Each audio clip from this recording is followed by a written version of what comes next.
भारतातील एका लहान शहरातील रघुवेंद्रला रात्रीच्या आकाशचे नेहमीच आकर्षण होते.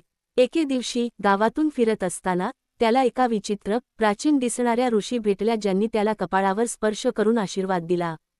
त्या क्षणापासून रघुवेंद्रच्या डोळ्यांना एक दिव्य दृष्टी मिळाली असे वाटले. जसजसे तो मोठा होत गेला तसतसे त्याला लक्षात येऊ लागले की तो अशा गोष्टी पाहू शकतो ज्या इतरांना दिसत नाहीत.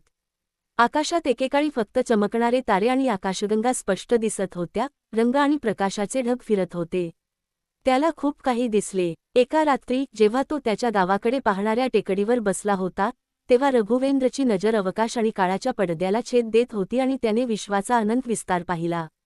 त्याला आकाशगंगांवर आकाशगंगा दिसल्या, प्रत्येक आकाशगंगा स्वतःमध्ये एक विश्व होती, जी अनंतात पसरली होती.